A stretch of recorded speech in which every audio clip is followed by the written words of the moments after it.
Allahumma salli ala Muhammad wa ali Muhammad. Allahumma salli ala Muhammad wa ali Muhammad. Allahumma salli ala Muhammad wa ali Muhammad wa ajil faraj sahih makhrajah. Wa ala alihi wa sahbihi mayamin al-muntajabin. Bapak Ibu yang sama dimuliakan Allah SWT, kita bersyukur, kita bersua dalam keadaan sehat walafiat. Tadi petang kita telah belajar Al-Hikmah dan pada kesempatan kali ini kita teruskan dengan Irfan. Hikmah dan Irfan ini adalah tidak terpisahkan. Kita selalu mengatakan kalau hikmah atau filsafat itu menerangkan tentang wujud secara rasional, murni dengan pendekatan akal. Sedangkan kalau Irfan adalah menerangkan tentang hakikat, tentang wujud dari sisi syariat dan ma'rifat, yaitu sesuai dengan ajaran-ajaran syariat agama. Yang kedua, yaitu mengenal Allah Subhanahu wa taala dengan dalil-dalil nakli. Mari kita melanjutkan atau masuk ke screen untuk meneruskan pelajaran Irfan kita.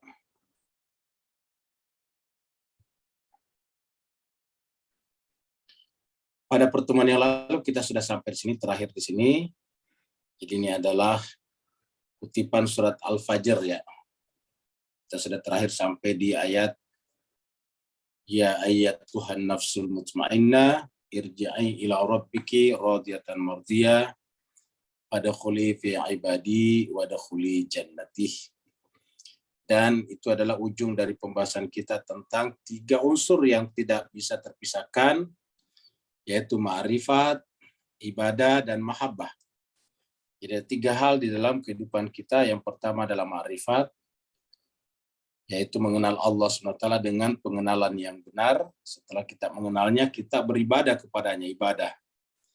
Hasil daripada kombinasi ma'rifat dan ibadah melahirkan mahabbah, kecintaan. Tapi mahabbah kepada Allah harus terjelma dalam bentuk mahabbah kepada makhluknya. Apa sebabnya? Sebetulnya Tuhan tidak butuh dicintai. Tuhan itu tidak butuh apa-apa, Tuhan sudah sempurna. Yang butuh pada cinta kepada Tuhan adalah kita sendiri. Nah, kalau kita mencintai Tuhan, dan Tuhan itu sebetulnya secara hakiki tidak butuh cinta, maka wujud kecintaan kita kepada Tuhan adalah dalam bentuk mencintai makhluknya. Mencintai makhluk-makhluk yang ada di sekitar kita, mencintai apalagi sesama kita manusia. Jadi mau tidak mau ujungnya adalah mahabbah. Mahabbah ini kemudian di breakdown oleh Allah dalam bentuk basmalah menjadi Ar-Rahman Ar-Rahim. Ar-Rahman adalah mahabbah kepada seluruh, dan Ar-Rahim adalah mahabbah kepada sesuatu yang sifatnya spesifik, yaitu ada mahabbah kepada seluruh dan mahabbah kepada secara spesifik. Biasanya mahabbah itu kepada seluruh makhluk, kepada seluruh manusia, tapi ada mahabbah lagi yang lebih tinggi, yaitu kepada orang-orang yang beriman. Di dalam surat At-Taubah dikatakan, laqad ja'akum rasulun min anfusikum azizun alaihi ma'anittum harisun alaikum, tapi terakhirnya bil mu'minina raufur rahim. Jadi bil mu'minina raufur rahim. Dia telah dikatakan iza ja'akal mu'minuna qul salamun alaikum. Apabila orang mukmin datang kepadamu, faqulu, katakanlah salamun alaikum. Nah, jadi seperti itu. Nah, jadi jemaah sekalian, 3 unsur ini kita sudah bahas kemarin. Kemudian untuk mencapai derajat ini atau ketiga unsur ini, kita harus melakukan 2 pergerakan, afaki dan anfusi. Afaki adalah di luar nafs, yaitu memperhatikan segala-galanya, baik dengan panca indera ataupun dengan memikirkannya. Yang kedua adalah pada diri kita, anfusi namanya. Kita sudah sampaikan bahwa pendekatan afaki melahirkan ilmu yang disebut dengan husuli, sedangkan pendekatan anfusi melahirkan ilmu yang disebut dengan huduri. Kenapa? Karena diri memperhatikan diri, berarti tidak ada jarak antara subjek yang memperhatikan dan objek yang diperhatikan, sehingga tidak mungkin ada ruang, ada celah terjadinya kesalahan. Tapi kalau kita memperhatikan di luar diri kita, yaitu alam di sekitar kita, ada ruang yang terbuka lebar antara diri kita dengan hal-hal yang kita perhatikan itu, sehingga ruang itu bisa terisi dengan kesalahan ataupun falasi-falasi ataupun kekeliruan-kekeliruan. Jadi kita sudah sampai di situ, dan terakhir kita sudah sampai di ayat yang tadi. Jadi orang mencapai derajat itu ini kemarin, barang siapa mencapai makam seperti ini, maka akan menyaksikan dirinya tidak terpisahkan dari menyaksikan penegaknya. Jadi yang menyaksikan dan disaksikan yaitu sama. Begitulah sehingga kemudian berlakulah ayat yang kita tadi baca, yaitu ya ayat Tuhan nafsul mutmainnah irji'i ila rabbiki radiyatan mardiyah fadkhuli fi ibadi wadkhuli jannati. Sekarang kita masuk pada pembahasan baru ini. Ya, jadi kita masuk pada bab 6, yaitu musyahadah dan ma'rifat batin eksistensi. Ini judulnya. Jadi musyahadah dan ma'rifat batin. Nah, kita sudah bicara di sini disebut eksistensi, tadi kita bicara tentang wujud, jadi sama saja. Jadi di sini adalah eksistensi. Kalau di hikmah tadi menggunakan nama wujud sama saja ya. Kita sampaikan wujud ini diambil dari bahasa Arab, eksistensi diambil dari bahasa Inggris. Tapi maknanya sama. Nah, jadi ini yang kita bahas sekarang, kita bicara tentang musyahadah dan ma'rifat. Tadi kita sudah bicara juga tentang musyahadah pada pertemuan yang sore tadi, petang tadi. Jadi musyahadah itu adalah ketika yang bekerja adalah zauq. Zauq itu adalah rasa. Dan kalau kita saksikan, kata musyahadah ini sebetulnya juga diambil daripada Al-Quran. Jadi musyahadah itu adalah ketika kita hadir. Jadi contohnya misalnya dalam Al-Quran, faman syahida minkum syahra. Ini surat Al-Baqarah 185. Faman syahida minkum syahra, siapa yang menjadi saksi yang ada. Faman syahida minkum syahra. Jadi kita lihat dulu penggunaan kata syahadah ya. Di dalam beberapa ayat baru kita masuk ke pembahasan tentang syahadah ini. Kita dulu melihat dari pendekatan bahasa. Ya, ini adalah surat Al-Baqarah ayatnya tadi 185. 185 ini dia. Syahrul Ramadan alladzi unzila fihi al-Qur'an. Bulan Ramadan diwajibkan berpuasa karena di bulan itulah diturunkannya Al-Quran. Alladzi unzila fihi al-Quran. Hudal linnasi, Al-Quran sebagai petunjuk bagi seluruh manusia. Wa bayyinatin, dan penjelasan minal huda terhadap petunjuk itu. Wal furqan, dan furqan. Baru faman syahida. Nah, ini sini kata-kata syahidah. Faman syahida, siapa yang syahida menyaksikan. Jadi faman syahida minkum syahra. Apa artinya? Jadi hadir pada bulan itu. Jadi sudah masuk pada bulan itu. Ya, jadi dia ada, dia hidup, dan dia ada pada bulan Ramadan itu. Jadi dia menyatu dengan bulan itu. Namanya syahida minkum syahra. Jadi telah meyakini bahwa ini sudah masuk bulan Ramadan, yaitu Sya'ban sudah selesai dan sekarang sudah masuk 1 Ramadan. Itu namanya syahidah. Jadi syahidah di sini sudah sampai pada tingkat meyakini. Dalam ilmu fikih disebut dengan biasanya istilah itminan. Jadi sudah yakin, sudah tenang bahwa sekarang adalah sudah bulan Ramadan. Bagi mereka yang belum yakin, berarti belum syahidah namanya. Nah, makanya misalnya kita ragu ini apakah sudah masuk Ramadan atau masih bulan Sya'ban, maka dicukupkanlah Sya'bannya menjadi 30 begitu. Begitu ya kita ragu apakah ini sudah masuk 1 Syawal atau belum. Kalau kita ragu, cukupkanlah Ramadannya menjadi 30. Nah, siapa yang sudah sampai pada tingkat yakin, namanya syahida minkum syahra. Kalau sudah sampai pada tingkat yakin, yaitu bahwa dirinya sudah yakin hadir bersama dengan bulan Ramadan pada saat itu, maka wajib dia berpuasa. Fal yasumhu, maka hendaklah dia berpuasa. Liyasumhu, hendaklah dia berpuasa. Begitu. Nah, kita misalnya juga melihat dulu pembahasan kita di surat yang ke-7. Ya, kita ulangi lagi surat yang ke-7, surat Al-A'raf 172. Ini ada kata syahidah juga. Dulu kita bicarakan man arafa nafsa, kayak faqad arafa rabba, ini kita ambil syahidahnya. Ya. Wa id akhadha rabbuka min bani adama. Apabila Tuhanmu mengambil dari Bani Adam, min zuhurihim, dari zuhur, dari tulang punggung, dari tulang sulbi mereka. Apa yang diambil? Zuriat, keturunan. Jadi akan diduplikasi, ya, kurang lebih itulah. Manusia akan diduplikasi. Ya, manusia akan di cloning, kurang lebih begitulah. Jadi min zuhurihim, manusia akan diduplikasi. Maka apa yang terjadi? Wa ashhadahum, ini ashhadahum. Ini Allah mempersaksikan mereka. Jadi ashhadahum, humnya kita manusia, dibuat mereka bersaksi, maksudnya dibuat mereka menjadi syahada, musyahadah. Ala anfusim, atas dirinya, jadi dirinya menyaksikan dirinya, kan begitu. Ashhadahum ala anfusim. Jadi dia menyaksikan dirinya. Jadi si zuriat, si manusia ini disuruh menyaksikan dirinya sendiri. Ini perhatikan ya sekalian.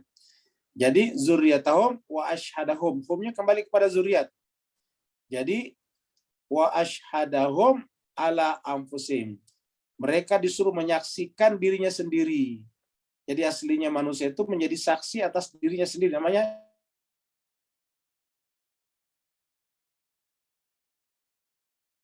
syahada. Nah, di situ yang kita sudah bahas dulu. Kita lihat lagi misalnya di dalam surat yang lain, ya. Kita lihat di sini. Surat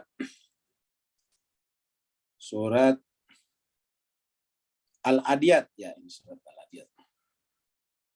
Nah, kita baca surat Al-Adiyat. Bismillahirrahmanirrahim. Wal adiyati dabhan, fal muriyati qadahan, fal mughirati subha, fa atharna bihi naq'a, fa wasatna bihi jam'a. Baru kemudian innal insana lirabbihi lakanud.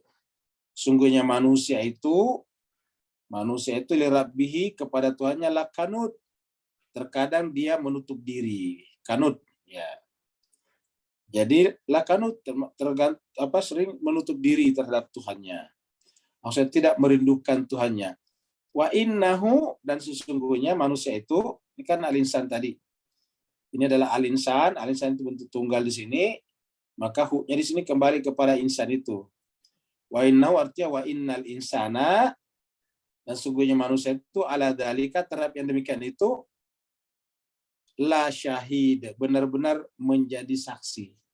Jadi dia tahu. Jadi kalau manusia ingkar, dia tahu kalau dia ingkar kepada sesuatu, misalnya ingkar kepada Tuhannya, dia tahu kalau dia ingkar kepada Tuhannya. Sama kalau misalnya seseorang menolak, misalnya divaksin, dia menyaksikan bahwa dirinya menolak vaksin. Jadi begitu Pak sekalian. Jadi artinya apa? Kalau kita tahu kita lapar, kita mengetahui sendiri kalau kita lapar. Kita tidak mau divaksin, kita tahu kalau kita tidak mau divaksin. Jadi ini disebut dengan musyahadah. Wa innahu ala dzalika lasyahid. Sungguhnya pada demikian itu benar-benar syahid, ya, menjadi saksi syahid. Nah, jadi inilah yang akan kita bahas Bapak Ibu jemaah sekalian, yaitu syahid. Jadi syahid itu artinya jiwa kita menyaksikan jiwa kita. Diri kita menyaksikan diri kita. Saya menyaksikan saya, kita menyaksikan diri kita. Nah, begitulah Pak sekalian.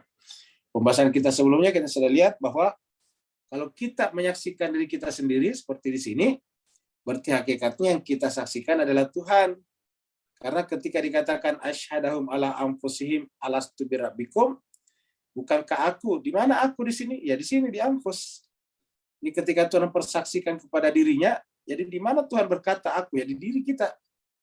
Ya, jadi Tuhan hadir dalam diri kita dan berkata, alastu birabbikum, bukankah aku Robmu? Jadi ada dua di sini jadinya, ada nafs dan ada Rabb. Maka lahirlah kata man arafa nafsahu faqad arafa rabbahu. Dan kita menjawab qalu bala, benar. Nah, jadi jemaah sekalian itu kurang lebih ayat-ayat yang menggunakan kata syahada. Ada lagi wa syahidin wa masyhud, itu ada juga. Nah, kita mulai di sini musyahadah dan ma'rifat batin eksistensi. Ya, ini apa namanya, penjelasan ini lebih sistematis kalau kita lihat nantinya di sini. Nabi bersabda, ini kita sudah sering angkat ini, Man arafa nafsahu faqad arafa rabbahu. Ini kutipannya, barang siapa yang mengenal dirinya, maka sungguh dia mengenal Tuhannya. Jadi man arafa nafsahu faqad arafa rabbahu, sama tadi dengan surat ini. Man arafa nafsahu faqad arafa rabbah. Kenapa? Karena Rabb ini ada di sini dan berkata, alastu, bukankah aku sebagai Tuhanmu. Jadi alastu birabbikum. Jadi dia hadir di anfus kita, lalu dia berkata kepada diri kita, alastu birabbikum. Kalau kita, nafs kita menjawab bala. Ya, jadi nafs kita mengatakan bala. Jadi artinya apa? Bahwa Tuhan, Engkau hadir pada saya. Saya bisa berkata saya karena Engkau adalah saya. Aku bisa berkata aku karena aku adalah Engkau. Nah, seperti itu. Nah, jadi sekarang kita teruskan. Beberapa hal berikut ini yang perlu disebutkan dalam rangka ma'rifat diri. Jadi beberapa hal berikut ini yang perlu kita sebutkan dalam rangka ma'rifat diri.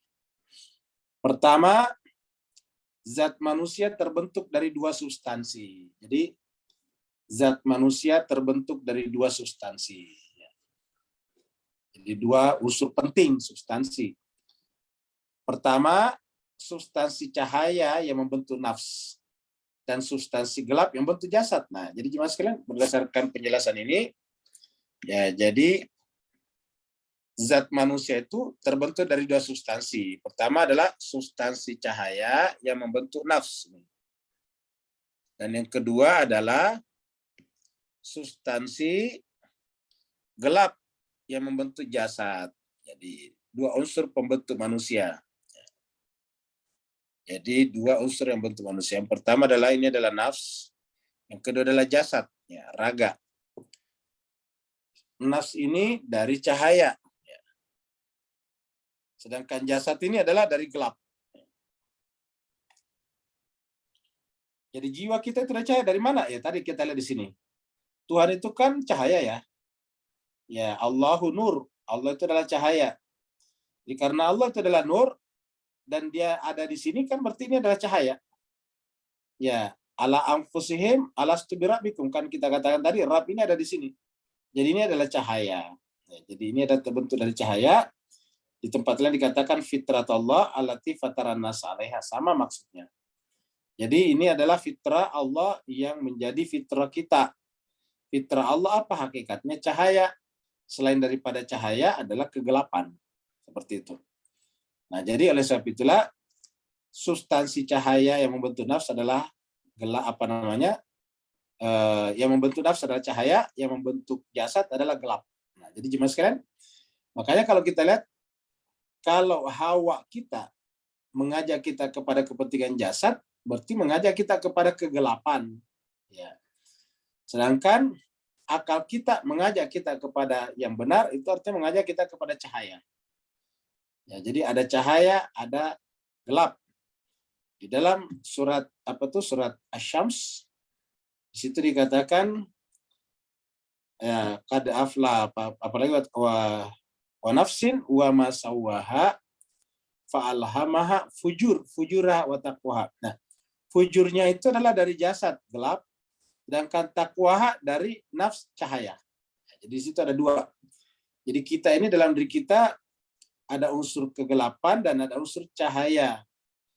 Unsur kegelapan itu dibawa oleh jasad dan unsur daripada cahaya dibawa oleh rohani kita. Ketika Allah mengatakan fitrat Allah allati fataran nas 'alaiha. Nah, manusia suci, insan kamil adalah mereka yang tidak pernah memberikan kesempatan kepada jasadnya menang melawan akalnya, nafsnya. Jadi tidak pernah mereka jasadnya mengalahkan nafsnya. Selalu nafsnya mengalahkan jasadnya. Maka disebut dengan insan kamil. Kalau kita kan banyak sekali kepentingan jasad mengalahkan nafs. Karena makanan kita rela menipu orang. Kan begitu, berarti jasad mengalahkan nafs kita. Nah, karena banyak manusia, bahkan mayoritas manusia itu dibentuk wataknya oleh jasadnya dan bukan nafsnya, sehingga perbuatan-perbuatannya itu menjadi perbuatan yang gelap, perbuatan yang zolim namanya. Dia menjadi sifat-sifat zulmani. Menjelmalah nanti sifatnya atau akhlaknya menjadi akhlak zulmani. Nah, sedangkan para nabi dan rasul karena nafsnya itu adalah cahaya murni dan dia tidak pernah terkontaminasi di sini, maka kemudian mereka itu adalah tidak pernah terkontaminasi, namanya terjaga, maksum. Dan mereka inilah yang menjadi pembimbing kita manusia. Dalam Al-Quran dikatakan, wa mayantiqu anil hawa in huwa illa wahyun yuha. Nah, itu adalah para nabi dan rasul. Nah, kalau kita sering, makanya nabi inilah yang ditugaskan oleh Tuhan untuk membimbing, menggait kita. Jadi nabi ditugaskan membimbing. Kenapa? Karena dia kan tidak pernah terkontaminasi ini. Kalau kita terkontaminasi ini, nah makanya siapa orang yang ingin sampai kepada Tuhannya, dia harus menahan nafsnya dari hawanya. Coba kita lihat di sini dulu, ya. Kita lihat dalam surat An-Nazi'at, ya. Surat An-Nazi'at, surat 9. Ya, di surat An-Nazi'at, jadi ayatnya 40, ya. Ini wa amma man khafa maqama rabbih. Wa amma man, dan adapun orang-orang yang orang yang khafa, takut, maqama rabbih, takut tidak mencapai makam Tuhannya, atau takut akan kebesaran Tuhannya, kedudukan Tuhannya pada dirinya, takut menodai maksudnya. Orang yang takut menodai mahligai, arash Tuhannya yang ada pada nafsnya tadi, maka yang dilakukan adalah wanahan nafs, menjaga, kita artikan ini menjaga nafsnya. Nahan nafs, dia menahan nafs, menjaga nafs dari al-hawa, serangan hawa. Jadi memelihara nafsnya jangan sampai terkalahkan, jangan sampai tercemari, jangan sampai kena polutan dari al-hawa. Jadi wanahan nafs anil hawa. Jadi membentengi, menahan nafsnya, memelihara nafsnya, jangan sampai dikuasai oleh al-hawa. Jadi harusnya al-hawa dikuasai an-nafs. An-nafs ini tadi dari mana? Dari roh kita. Ini adalah substansinya adalah cahaya. Sedangkan al-hawa ini dari jasad, substansinya adalah gelap. Nah, manusia-manusia seperti kita, atau manusia selain daripada insan kamil, manusia suci, para wali, kita banyak sekali al-hawa kita mengalahkan daripada nafs kita. Jadi al-hawa kita mengalahkan nafs kita. Nah, inilah yang dibicarakan di dalam ayat seperti ini, surat Al-Furqan, surat 25, ayat 43. Nih, surat Al-Furqan, surat 25. Allah berfirman, ara'aita manittahada ilahahu hawahu.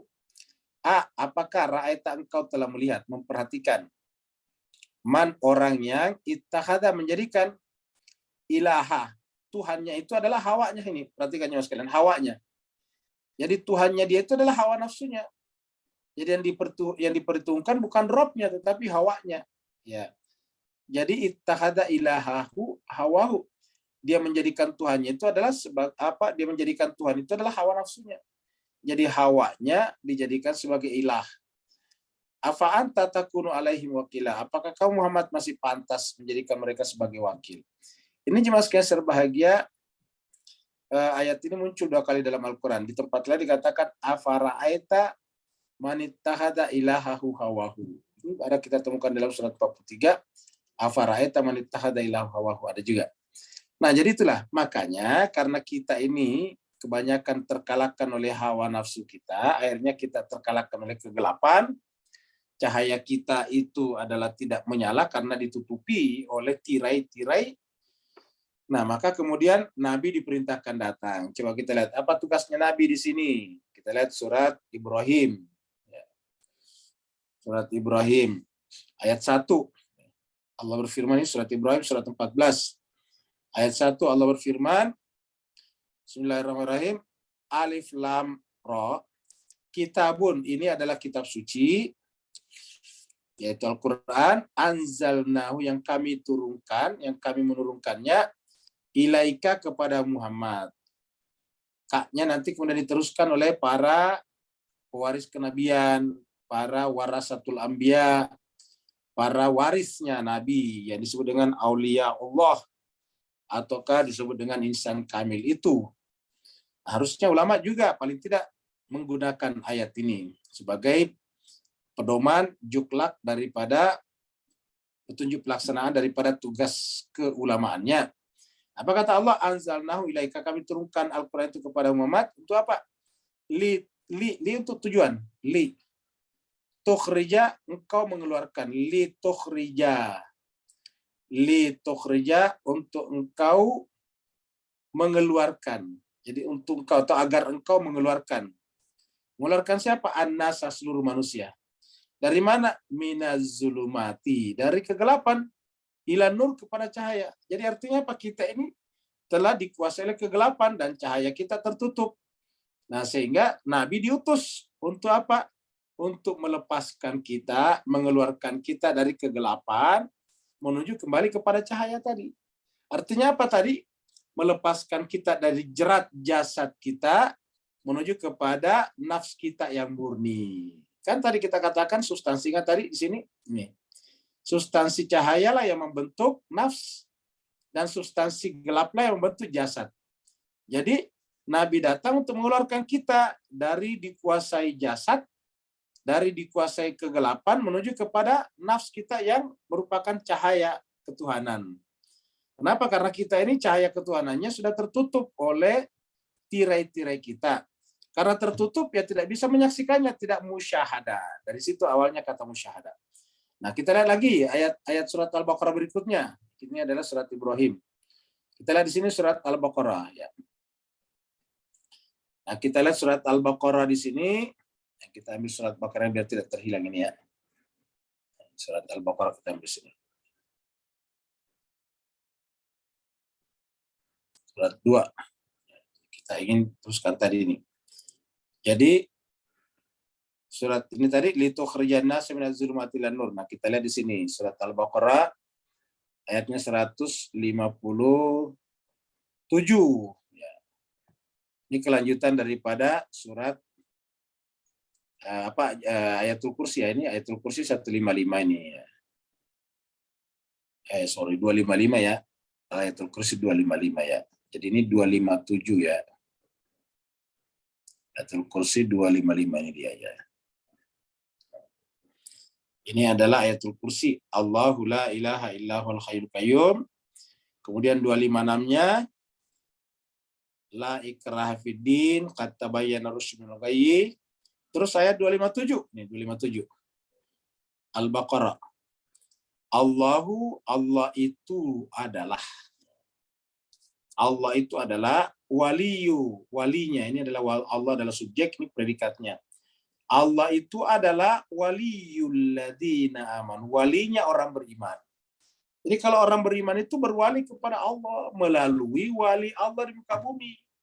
Jadi kalau orang beriman tidak berwali kepada wali Allah di muka bumi, berarti tidak sampai perwaliannya kepada Allah.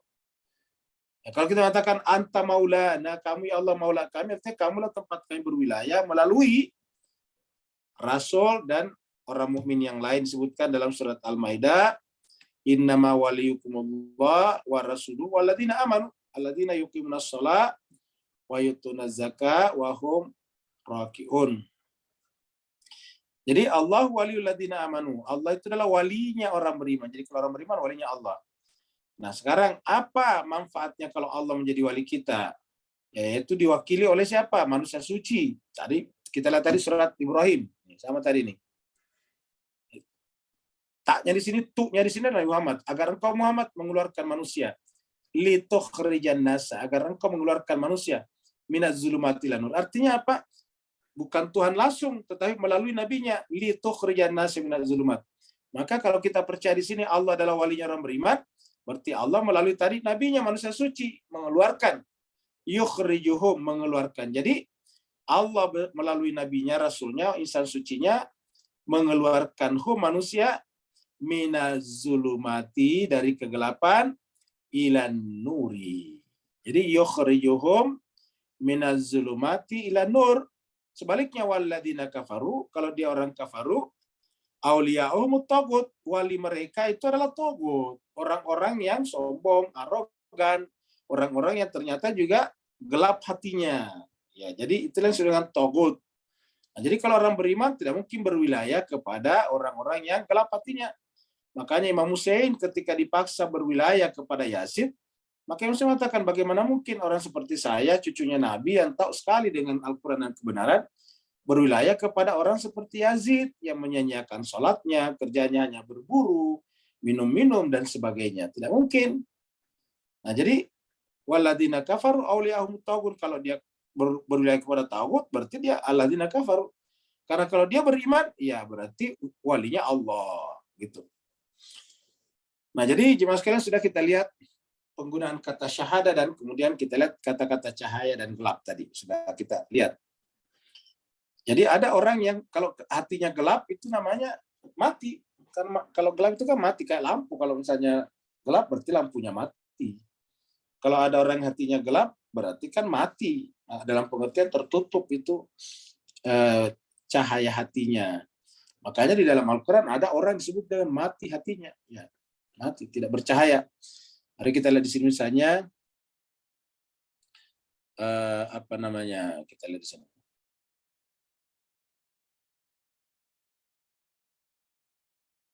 Ya, kita lihat di sini.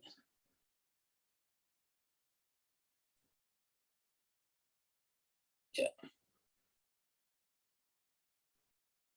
Nah, kita lihat di sini surat Al-An'am.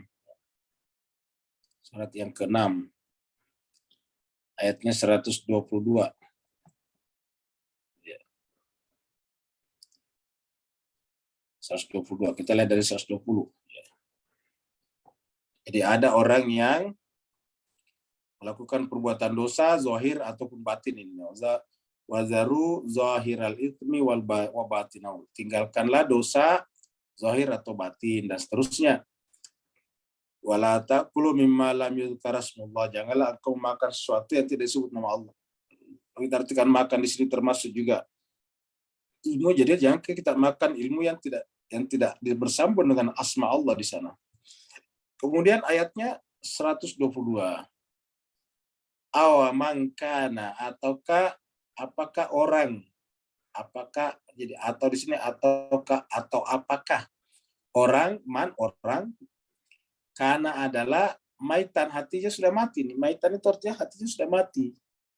Jadi ada orang hatinya sudah mati sebetulnya. Jadi yang dimaksud di sini maitan bukan sudah mati jiwanya, tubuhnya, tapi jiwanya mati dalam pengertian cahayanya tidak mancar keluar karena tertutup oleh patirai.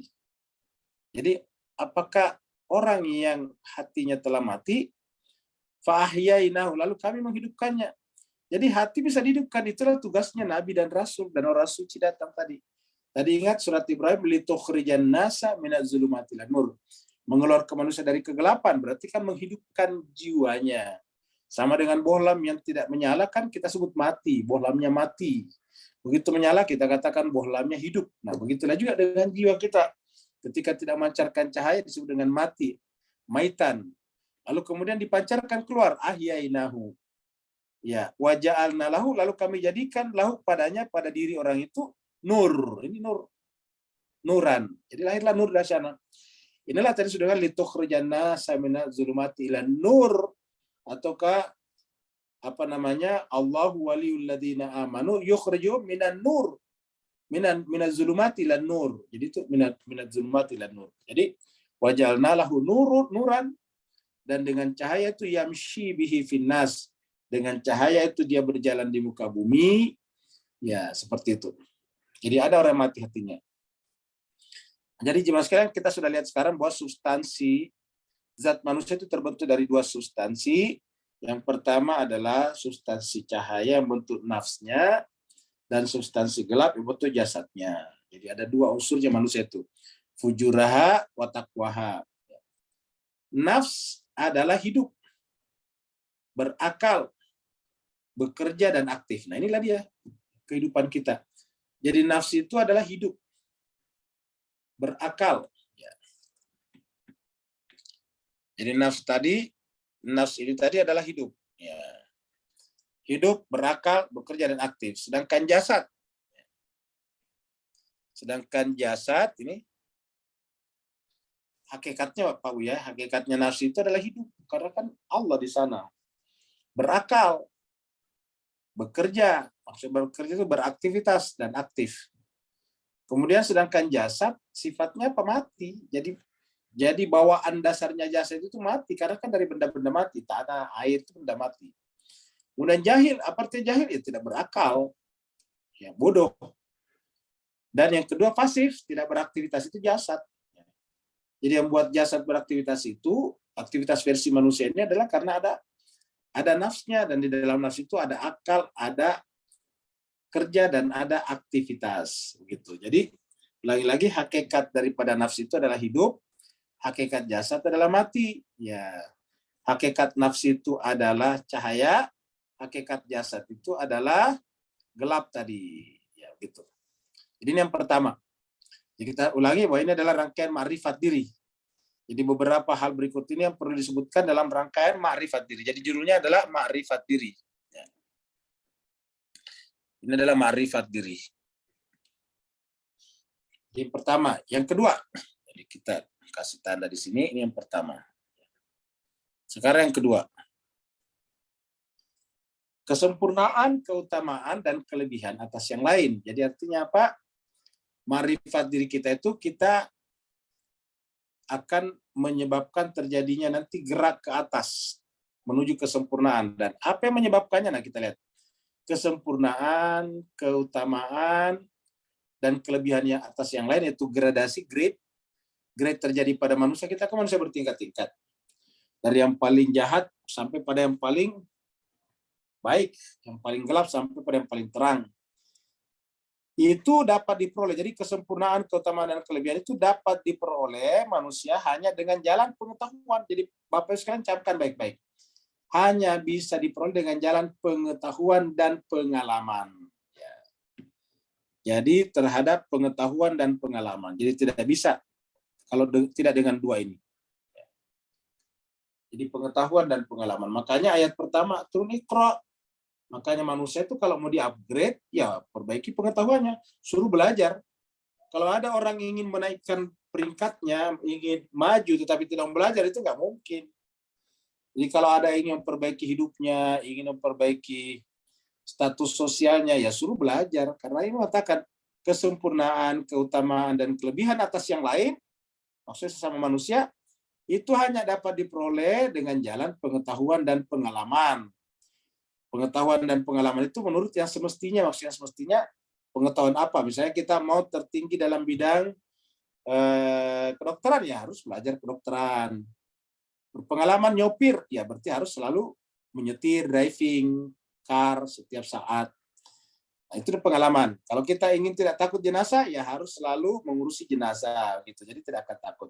Itu semestinya. Nah, kaitannya dengan kesempurnaan keutamaan di sini adalah kaitan manusia dengan Tuhan. Nah, dengan demikian pengetahuan di sini terutama nanti pengetahuan dengan Tuhan dan pengalamannya berinteraksi dengan Tuhan. Pengalaman berinteraksi dengan Tuhan nantinya biasanya melalui ibadah-ibadah.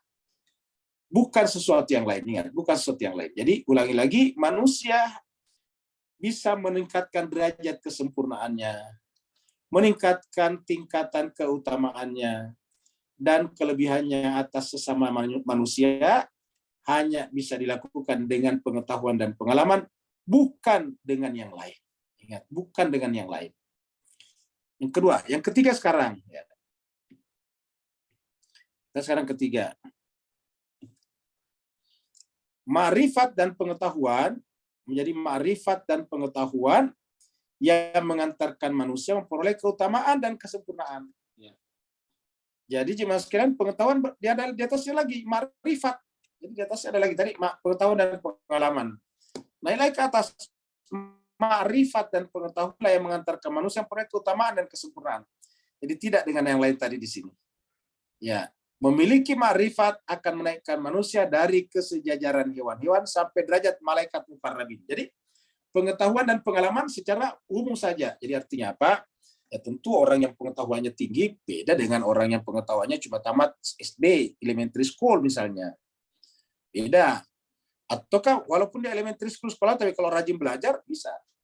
Buya Hamka almarhum, itu Buya Hamka, penulis tafsir Al-Azhar. Kita tahu Buya Hamka itu secara formal pengetahuannya hanya sampai SMP. Ya, itu adalah tawalib di Padang Panjang sana di Sumatera Barat. Ya, hanya SMP.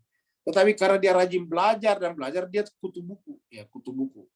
Suka baca buku.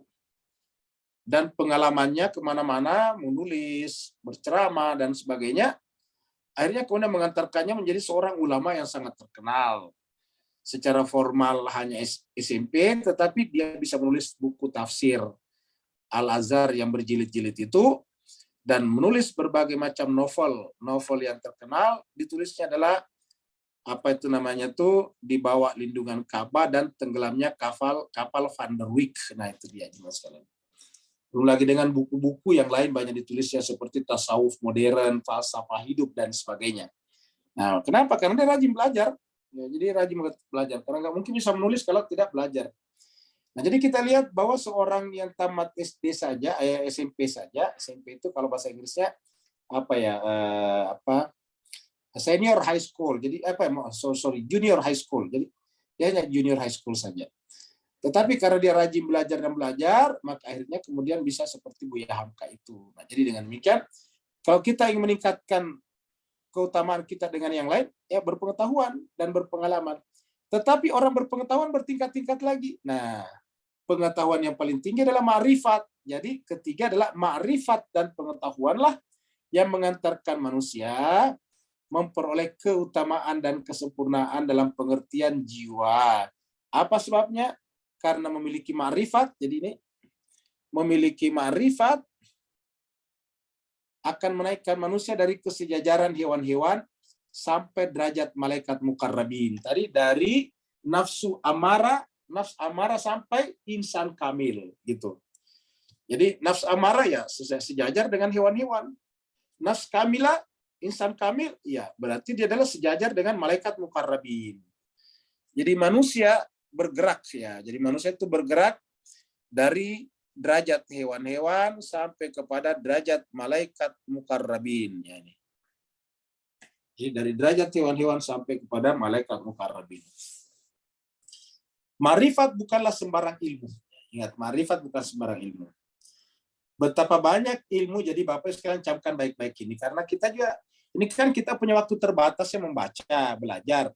Banyak sekali ilmu. Nah, kita harus pilih-pilih mana ilmu yang bisa mengantarkan kita kepada kesempurnaan ataukah pada derajat malaikat mukarrabin. Nah, coba kita camkan kata-kata. Saya kasih tanda dulu ya. Kata-kata ini bagus ya.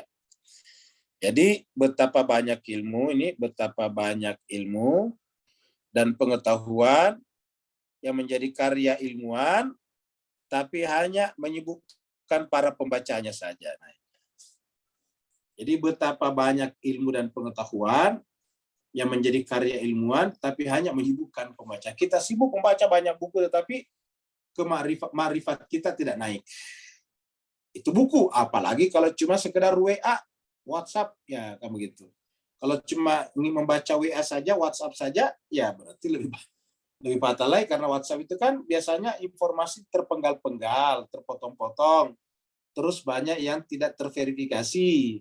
Informasinya itu kebanyakan hoax dan sebagainya. Jadi, dan betapa banyak orang menyibukkan waktunya setiap hari hanya membaca WA seperti itu. Menonton TikTok yang isinya adalah membuat orang tertawa, saya terpikal-pikal. Dari pagi sampai malam membaca itu. Jadi yang seperti ini adalah lebih fatal dari ini. Membaca pengetahuan secara umum saja, di sini dikatakan banyak orang membaca ilmu atau meningkatkan pengetahuannya, tetapi hanya pengetahuan toh saja, tidak membuat yang bersangkutan ma'rifat, tidak menaikkan kelasnya dari hewan-hewan sampai malaikat mukarrabin. Atau dengan kata lain, ya banyak ilmu dan pengetahuan yang merupakan, ya kita artikan yang merupakan karya para ilmuwan, tetapi hanya menyibukkan para pembacanya. Saya sibuk membaca, tapi di situ-situ aja. Apa kurangnya misalnya Barat sekarang dengan ilmu pengetahuannya, dengan buku-bukunya begitu banyak. Tapi tingkat kedewasaan mereka tidak seperti mereka yang benar-benar menyibukkan diri dengan ilmu-ilmu ilahiyah. Jadi adapun ilmu dan ma'rifat yang bermanfaat di akhirat hanyalah ilmu dan ma'rifat yang ulama akhirat berikan perhatian sangat besar kepadanya. Seperti itu. Jadi ini yang disebut dengan ma'rifatullah. Jadi Paling tinggi adalah ma'rifatullah, dan ma'rifatullah dimulai daripada ma'rifatun nafs, dari diri kita. Jadi pengetahuan yang bisa mengantarkan kita ke atas adalah, jadi pengetahuan. Apa sensornya? Pulpennya jatuh. Pulpennya tadi jatuh. Jadi kita lihat di sini pengetahuan. Jadi pengetahuan ini yang mengantarkan,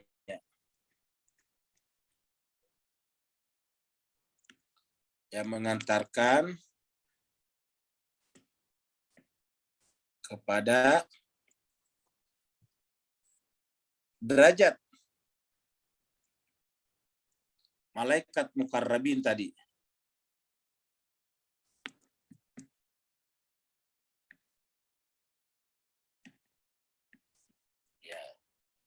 Jadi pengetahuan yang mengantarkan kita kepada malaikat mukarrabin adalah ma'rifatullah, yaitu adalah ma'rifatullah. Ini ma'rifatullah.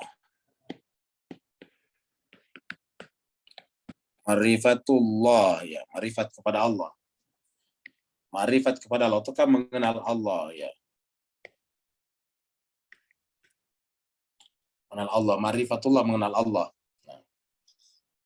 Nah, sekarang bagaimana cara mengenal Allah, coba? Sementara tadi kita sudah bahas tadi sore, Allah gimana? Tidak bisa dijangkau panca indera, tidak bisa dijangkau oleh akal. Bagaimana kita mengenal dia, coba? Kita mengenal Allah melalui bintang-bintang, nggak bisa. Itu hanya karyanya saja, itu hanya ciptaannya. Ya, bagaimana kita mengenal Allah? Mengenal Allah melalui bintang-bintang itu adalah ilmu husuli. Ingat pembahasan kita tadi, adalah ilmu husuli, pembahasan sebelumnya. Ilmu husuli itu adalah jalan afaki, jalan ufuk. Ya. Nah, cara satu-satunya jalan, ingat, satu-satunya jalan mengenal Allah adalah dengan mengenal diri sendiri, ma'rifatun nafs. Ya. Ma'rifatun nas. Ya, ini ma'rifatun nas. Mengenal diri, kita artikan saja, mengenal diri. Ya. Jadi kalau kita ingin ma'rifatullah, mengenal Allah, mengenal diri. Ingat tadi penutup daripada pembahasan kita sebelumnya, atau permulaan pembahasan ini? Man arafa nafsahu, faqad arafa rabbah. Siapa yang mengenal dirinya, sungguh. Sebetulnya ada kata sungguh di sana. Faqad. Kada itu artinya sungguh. Siapa yang mengenal dirinya, faqad, maka sungguh dia mengenal Tuhannya. Jadi man arafa nafsahu, faqad arafa rabbahu. Siapa yang mengenal dirinya, sungguh mengenal Tuhannya. Tidak dikatakan siapa yang mengenal Tuhannya, mengenal dirinya. Gimana kita mengenal Tuhan? Coba. Ya, satu-satunya jalan kita mengenal diri kita. Ya, karena ternyata Tuhan meletakkan dirinya di sana. Seperti tadi pembahasan kita di beberapa ayat. Jadi mengenal dirinya, mengenal Tuhan. Jadi inilah yang makanya ma'rifat. Jadi kalau kita ingin berpengetahuan yang mengantarkan kepada derajat malaikat mukarrabin, ya kita mempelajari ma'rifatullah. Tapi ma'rifatullah tidak bisa. Karena ma'rifat mengenal Allah gimana caranya, coba? Kalau kita misalnya ingin mengenal Singapura, ya kita ke Singapura jalan-jalan. Kita ingin mengenal Kuala Lumpur, ya kita ke Kuala Lumpur jalan-jalan. Kita ingin mengenal Jakarta, ke Jakarta jalan-jalan. Begitu. Tapi bagaimana mengenal Tuhan? Ya, misalnya kita mengenal virus, ya kita masuk ke lab, laboratorium. Kita masuk ke lab, baru kemudian kita cari sampel-sampel di sana tentang virus. Nah, oh ini virus, ini bakteri, dan sebagainya. Bagaimana kalau Allah? Bagaimana membuat sampelnya? Kan tidak ada sampelnya, tidak ada contohnya. Laisa kamitslihi syai'un tadi. Nah, maka satu-satunya jalan kalau kita ingin mengenal Allah, ya mengenal diri kita. Jadi, man arafa nafsahu faqad arafa rabbah, maka kembali pada pembahasan sebelumnya. Bahwa jalan yang paling baik itu, dan di antara dua jalan, yaitu jalan afaqih dan jalan anfusi, adalah jalan anfus, jalan nafs. Karena ini adalah melahirkan ilmu huduri, ilmu yang pasti benar, ilmu yang sifatnya bersifat badihi namanya. Huduri itu adalah bersifat badihi, tidak perlu dibuktikan. Jadi ma'rifatun nafs. Dengan demikian, ternyata jemaah sekalian, ujung daripada pembahasan kita ini, dari contoh dari kesimpulan sementara kita ini adalah bahwa pengetahuan yang paling penting adalah mengenal diri sendiri. Dan ini yang tidak diajarkan oleh sains modern science. Ini tidak diajarkan oleh ilmu pengetahuan modern sekarang. Apa yang diajarkan ilmu pengetahuan modern sekarang ini? Yaitu tentang angin yang bergerak, tentang gelombang-gelombang udara, gelombang-gelombang suara, dan gelombang-gelombang elektromagnetik, tentang temperatur, panas, dan sebagainya, tentang gerak, gesek, gesekan, dan seterusnya, tentang batu-batuan, tentang planet-planet. Jadi semua bersifat afaki yang diajarkan sains modern sekarang ini. Hampir tidak ada yang mengajarkan tentang makrifat kepada diri sendiri. Inilah kekurangan terbesar daripada modern sciences, ilmu-ilmu modern. Mungkin ada yang bertanya, mempelajari ilmu jiwa, psikologi. Nah, ingat juga sekalian, yang dipelajari namanya ilmu jiwa itu bukan jiwa kita sebetulnya, tapi psike. Jiwa sebagai psike. Jiwa yang melahirkan gejala-gejala seperti stres, depresi, sampai itu saja sebetulnya. Itu yang dibicarakan dalam banyak ilmu psikologi. Nah, sedangkan kalau lebih dalam tentang jiwa dalam pengertian sebagai cahaya, sebagai nur, itu tidak dipelajari di sana. Nah, jadi oleh sebab itulah, maka misalnya kalau kita pergi ke psikolog, kalau kita mengatakan kita misalnya trauma kepada sesuatu, saya trauma kepada api karena kita pernah dulu terbakar di dalam api dan selamat, tapi kita ada bekas bakaran, maka kemudian kita traumatik namanya. Nah, traumatik itu nantinya ketika kita datang ke psikolog, dia akan mengobati kita, menghilangkan trauma sedikit-sedikit. Karena kalau orang traumatik itu kan ketakutan, bisa jantungan. Saya tiba-tiba melihat api, kaget. Kenapa? Karena ada trauma kepada api. Nah, ini harus diobati, karena kalau tidak ya kan setiap saat ada api di mana-mana kita lihat. Nah, maka diobatilah, namanya desensifikasi. Dibuat jadi tidak sensitif terhadap api. Ya, jadi dibuat tidak sensitif.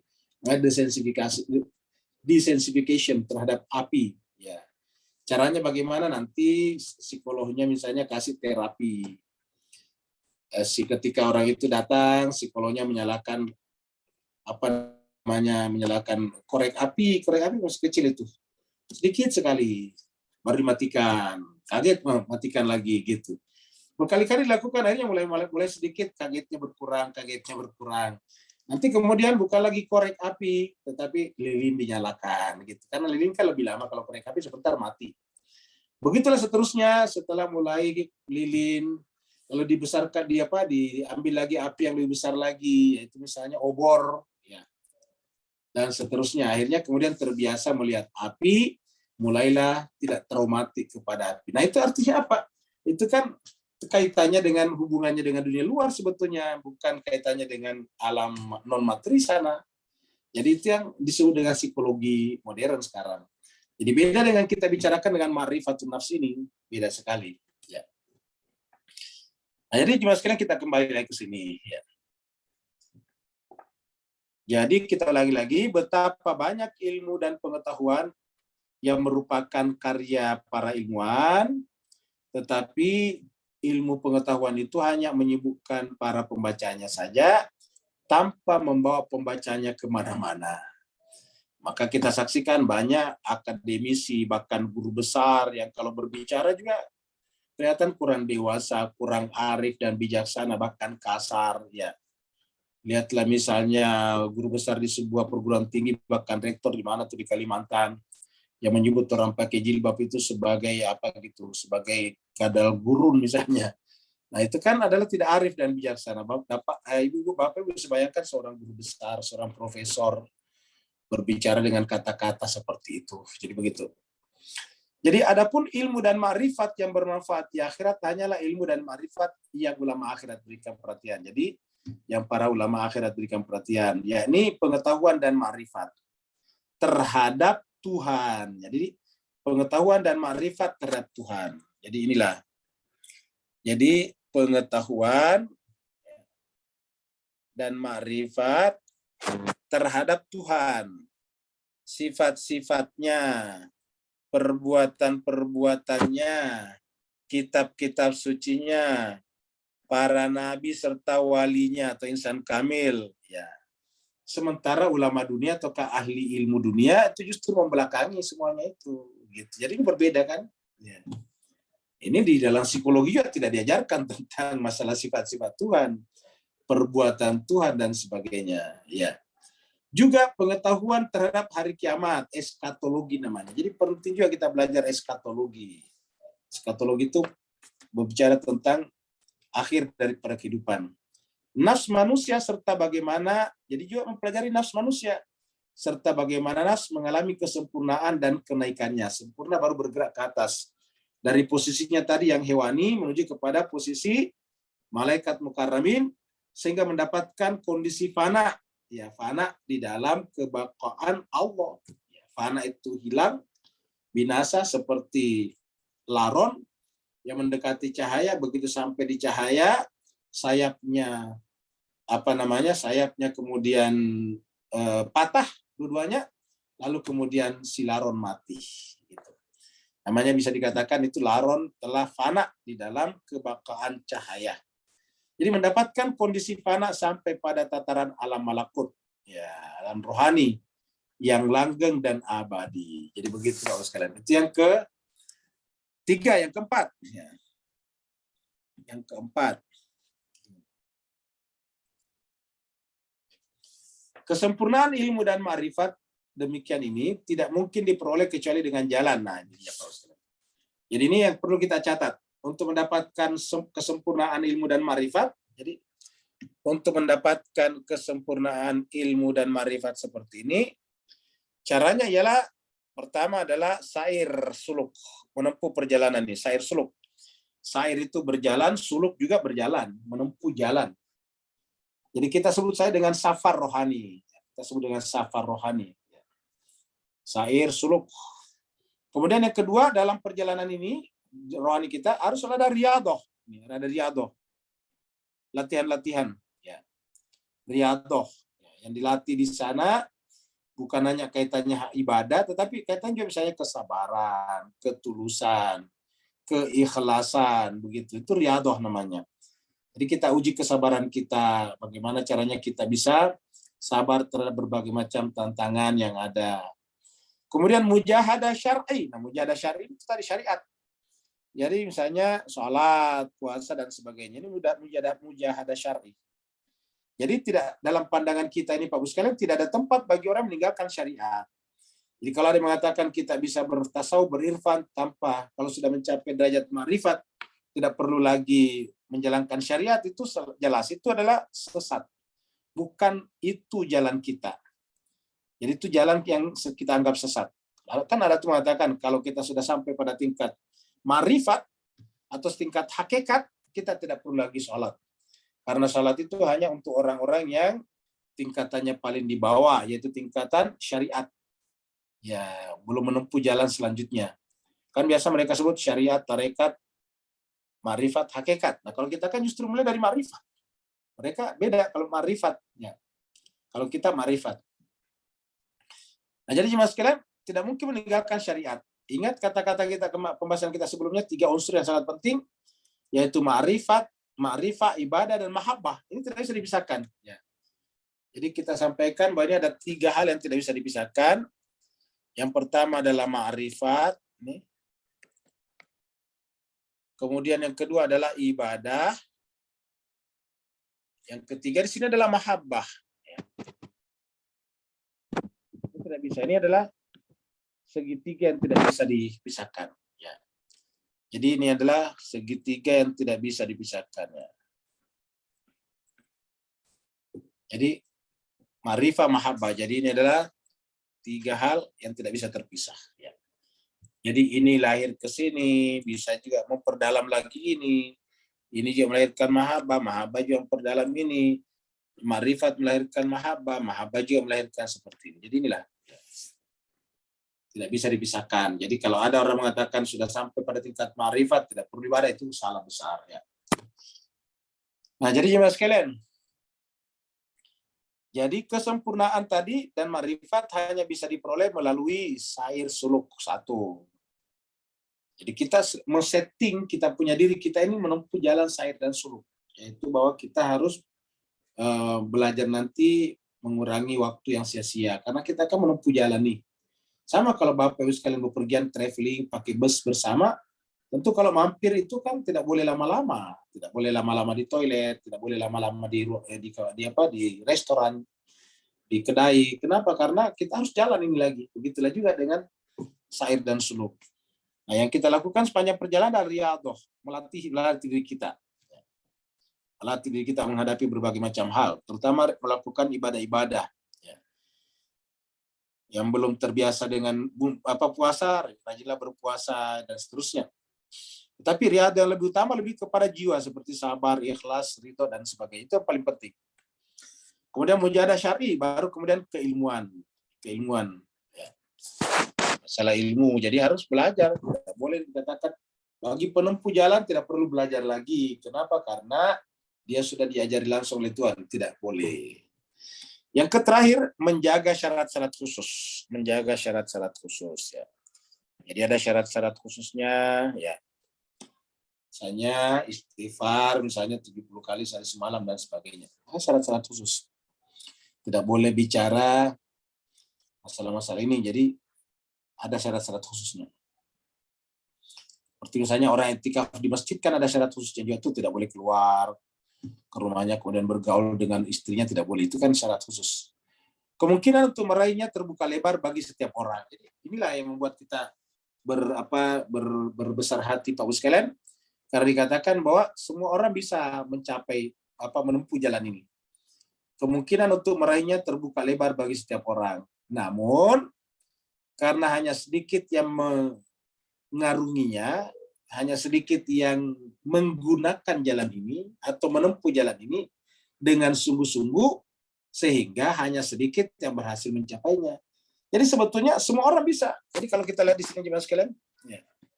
Jadi semua orang bisa, setiap orang bisa sebetulnya. Cuma saja hanya sedikit yang mengarunginya dengan sungguh-sungguh, sehingga sedikit yang mengarunginya dengan sungguh-sungguh. Ya, ujungnya sedikit juga yang berhasil mencapainya. Lihatlah misalnya kita jemaah sekalian belajar di sini, Irfan ya berapa orang sih yang mau ikut? Coba kalau kita bikin TikTok yang bikin ketawa-ketawa, wah itu banyak sekali followernya, banyak sekali yang bagi itu, ya, sampai jutaan, sampai jutaan. Atau kita lihat misalnya YouTube misalnya. Kalau kita lihat YouTube misalnya itu, kalau yang videonya pendek-pendek, ceramahnya pendek-pendek, cuma sekitar 5 menit, nah, itu biasanya banyak penontonnya. Tapi coba kalau lebih lama, lengkap dengan penjelasan sampai misalnya 30 menit, ya itu sedikit penonton. Semakin panjang semakin sedikit. Jadi semakin panjang semakin sedikit. TikTok kenapa banyak? Karena pendek. Ya. Jadi begitu juga, karena perjalanan ini lama, panjang, ya sedikit yang bisa mengikutinya. Karena rata-rata orang itu pingin instan. Makanya yang laku di masyarakat kita itu adalah mie instan. Kenapa pingin instan? Ya, jadi manusia itu cenderung pingin instan. Orang tidak mau berusaha dan menggunakan waktu yang lama. Nah, sementara yang namanya marifat ilahi ini ya tidak bisa ditempuh dengan cepat, tidak bisa. Itulah makanya kenapa Nabi Muhammad kita dilantik jadi nabi pada umur 40 tahun. Bukan berarti nabi sempurna pada umur 40 tahun, tidak. Nabi Muhammad itu sudah sempurna sejak lahir dan tidak pernah tidak sempurna. Lalu kenapa 40 tahun? Ya, untuk mengajarkan kepada kita bahwa perjalanan itu panjang. Perjalanan itu panjang. Jadi kalau kita ingin menempuhnya dari awal, sejak kita akil balik, menempuh perjalanan itu, sangat mungkin 40 tahun itu baru kita mulai merasakan pengaruh yang sangat besar pada diri kita. Itu 40 tahun, kepala 4. Ya, baru kita mulai rasakan. Itu kalau kita melakukan perjalanan. Kalau tidak melakukan perjalanan, ya tidak akan bergerak. Sama kalau kita belajar misalnya bahasa, atau belajar bahasa lah, paling gampang bahasa. Kalau kita belajar bahasa, walaupun sedikit-sedikit, lama-lama pasti bisa. Tapi kalau tidak belajar sama sekali, tidak akan pernah bisa. 40 tahun juga tidak bisa. Kenapa? Nggak pernah belajar. Tapi coba kalau belajar sedikit. Jangankan 40 tahun, 5 tahun pasti sudah bisa. 10 tahun lebih bisa lagi. Begitulah. Kenapa? Belajar sedikit-sedikit. Jadi intinya ialah perjalanan panjang itulah yang menyebabkan hanya sedikit orang yang mengarungi dengan sungguh-sungguh. Dan karenanya sedikit juga orang berhasil. Itulah sebabnya inilah yang dibicarakan di dalam Al-Quran, bahwa yang dilihat oleh Allah itu bukanlah sebetulnya hasilnya, tetapi usahanya ke sana. Ya. Kita lihat misalnya di sini, Surat Ali Imran, kita lihat surat Ali Imran. Ayatnya 142. Nih, surat Ali Imran, surat 3. Ayatnya 142 ini Bapak sekalian. Allah berfirman, am hasibatum. Apakah kalian mengira antadakhulul jannah akan masuk surga? Maksudnya apa? Kalian menyangka kalian masuk surga begitu saja dengan gampang. Walamma padahal belum. Walamma padahal belum. Ya lamillah, Allah mengetahui. Maksudnya Allah membuat kita mengetahui diri kita. Alladzina jahadu. Siapa di antara kita yang bersungguh-sungguh ini? Jadi kata-kata jahadu ini bukan berjihad, tapi bersungguh-sungguh paling bagus. Ya. Siapa di antara kita yang jahadu minkum? Jadi walamma ya'lamillahu alladzina jahadu minkum. Satu. Yang kedua, wa ya'lamas sabirin, dan mengetahui yang sabar. Jadi dua. Alladzina jahadu minkum dan as-sabirin. Jadi dua. Bersungguh-sungguh dan sabar. Jadi dua jemaah sekalian. Jadi syarat perjalanan rohani itu, ya, syarat daripada perjalanan rohani adalah syarat syair suluk, yang kita sebut dengan safar rohani, adalah satu adalah mujahadah, yaitu bersungguh-sungguh.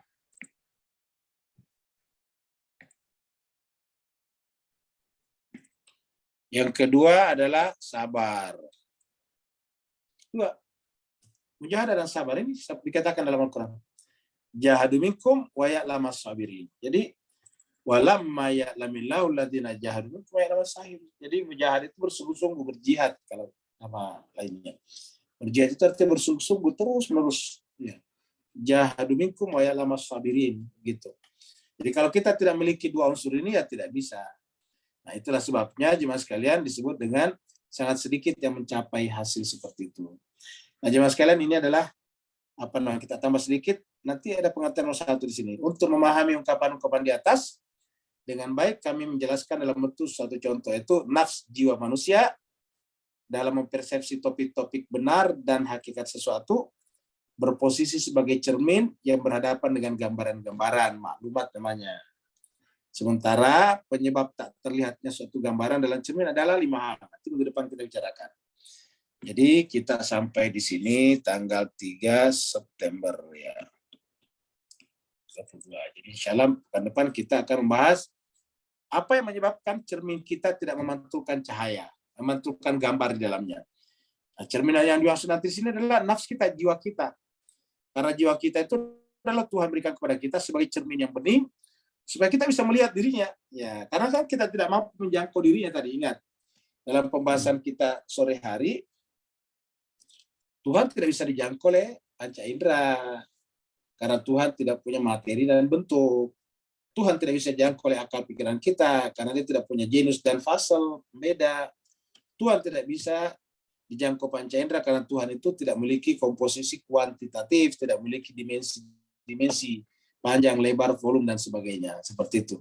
Nah, kalau begitu bagaimana cara mengenal Tuhan? Satu saja, melalui diri kita. Karena diri kita adalah cermin untuk melihat dia. Tetapi kenapa banyak orang tidak melihatnya? Nah, inilah nanti dibicarakan.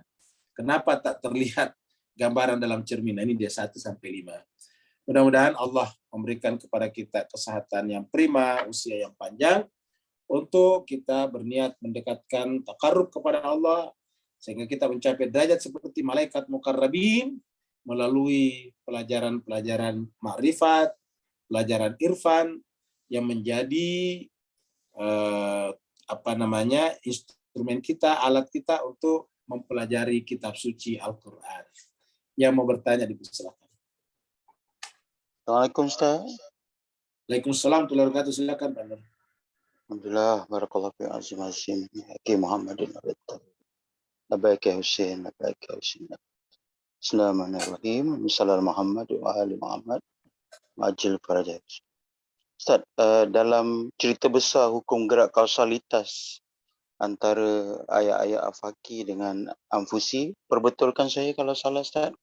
Bahawa pertama, ayat-ayat Al-Faqih menurut jiwa yang masih murni, akal yang masih rasional, bahawa kita tidak dapat menafikan semua ciptaan yang tak mungkin terjadi ikut akal sama jiwa murni tadi secara kebetulan atau terjadi secara sembarangan.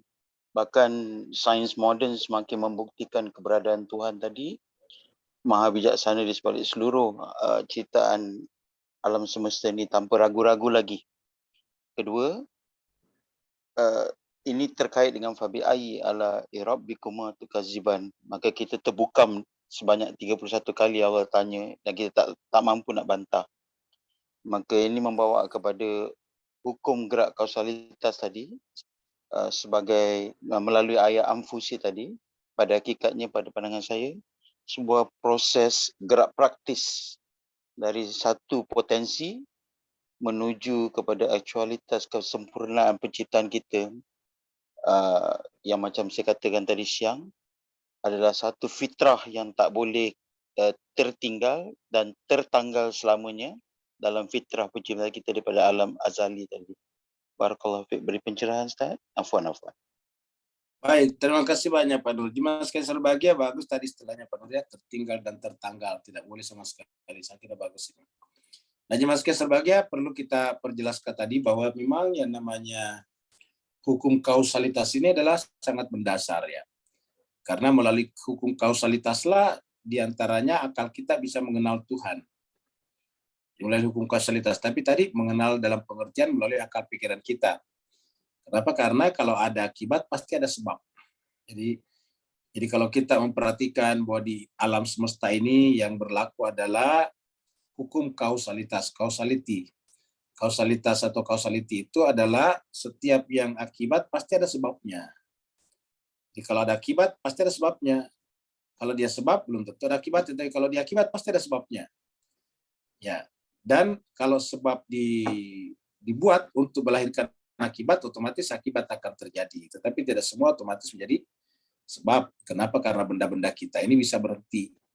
Nah, dengan demikian, jadi kausalitas ini sangat penting. Karena kausalitas ini melahirkan gerakan, memungkinkan terjadinya gerakan vertikal.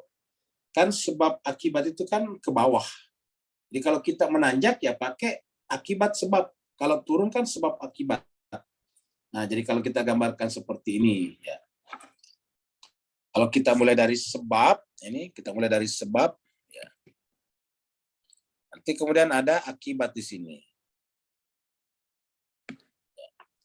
Jadi sebab turun ke akibat ini gerak turun ini dari sebab ke akibat. Karena sebab ini lebih mendasar daripada akibat. Ini kan yang pertama. Artinya sebab bukan tergantung kepada akibat. Makanya kita katakan tadi tanpa akibat dia tetap sebab. Ya, dia tetap ada. Tetapi kalau dia akibat tergantung kepada sebab. Dengan demikian ini lebih tinggi daripada akibat. Ini gerakan dari atas ke bawah. Kita sebut ini adalah gerakan vertikal top down. Jadi vertikal itu kan bergerak kayak tiang. Tapi dia top down, dari top ke bawah. Sedangkan bagi kita manusia adalah geraknya bisa juga akibat ke sebab. Namanya gerak vertikal akibat ke sebab, yaitu bottom up. Jadi bisa akibatnya dari bottom up, dari bawah ke atas. Nah, jadi ini adalah memungkinkan terjadinya gerak. Jadi ada yang dari sebab ke akibat, kita bisa bergerak ke atas nih. Artinya kita yang melihat akibatnya, mencari sebabnya. Ini kita menemukan akibat di sini. Karena kita tahu ini akibat, maka kemudian kita tanda tanya, sebabnya siapa? Nah, maka terjadilah gerak ke atas ini. Ya. Nah, jadi karena kita bertanya, terjadilah gerak ke atas menemukan sebab. Nah, jadi ini dua gerak menjadi mutlak. Nah, gerak inilah yang disebutkan di dalam pernyataan yang sangat terkenal, inna lillahi wa inna ilaihi. Kan begitu Bapak sekalian. Inna itu sungguhnya kami di sini bukan hanya orang, tapi seluruh makhluk. Inna li itu milik, maksudnya dari. Inna lillah, kita semuanya berasal dari Allah. Wa inna, dan sungguhnya kita ilaihi rajiun. Jadi startnya dari sini, kita ini kan yang berkesadaran kan kita ini adalah akibat, maka ada sebabnya. Nah, kita kalau begitu adalah akibat, berasal dari sebab. Jadi sebab turun ke akibat. Dan kita tidak mungkin begini terus. Pasti kita juga bergerak kembali kepada sebab. Wa inna ilaihi rajiun. Nah, inilah sebetulnya sebab akibat itu yang terjadi pada gerak ini, prinsip yang sangat penting itu. Ini. Nah, dengan demikian seperti dikatakan Pak Nur tadi, bahwa ini akibat akan bisa menemukan sebabnya selama tadi jiwa kita masih murni dan akal kita masih rasional. Jadi selama jiwa masih murni. Apa itu murni? Murni itu sebetulnya dari kata nur. Ya. Jadi murni bahasa kita, tapi kita artikan murni itu masih nur. Jiwa kita masih bersifat nur. Ya. Nurani kan begitu. Dan akal kita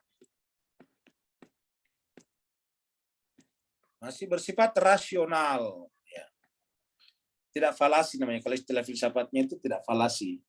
Rasional, logik, mantiki kalau bahasa Arabnya. Jadi selama jiwa kita masih memancarkan cahaya dan akal kita masih rasional, belum dirusak oleh kontaminasi hawa nafsu, maka dua ini adalah merupakan jembatan untuk mengenalkan kita kepada sebab ini. Ya. Makanya jemaah sekalian, agama datang diantaranya memperbaiki dulu ini. Tadi dikatakan bahwa jiwa yang tidak memancarkan cahayanya disebut dengan mayitan. Masih ingat tadi Pak, surat Al-An'am ayat 122. Awamangkana mayitan. Jadi ada jiwa yang sudah mayit, jiwa mayit. Jadi jiwanya kelihatan masih orangnya masih hidup, tapi jiwanya sudah mati kata ayat itu tadi. Nah, jiwa yang mati seperti ini harus dinyalakan kembali, harus dibuat bercahaya kembali supaya dia bisa berhubungan dengan sumber cahayanya. Karena ini kan nur ini adalah nur berian, ada sumber cahayanya di sini. Begitu juga akal kita. Selama akal kita masih belum dikuasai oleh hawa kita, nafs kita, syahwat kita, maka kemudian akal masih bersifat rasional, masih bersifat logical. Nah, selama dia masih bersifat logik atau logical itu, atau rasional, maka dia pasti akan sampai ke atas. Itu sudah pasti. Ya. Selama ini masih bekerja dengan baik, pasti akan.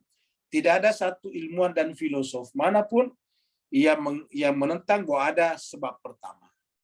Cuma ada yang menganggap sebab pertama itu bukan materi. Ada yang menganggap materi. Cuma itu saja, ada sebab pertama. Bahkan orang seperti Nietzsche itu adalah filosof Jerman yang sangat besar. Dia ateis, tapi dia mengakui kalau Tuhan. Jadi dia ateis, tapi dia mengakui.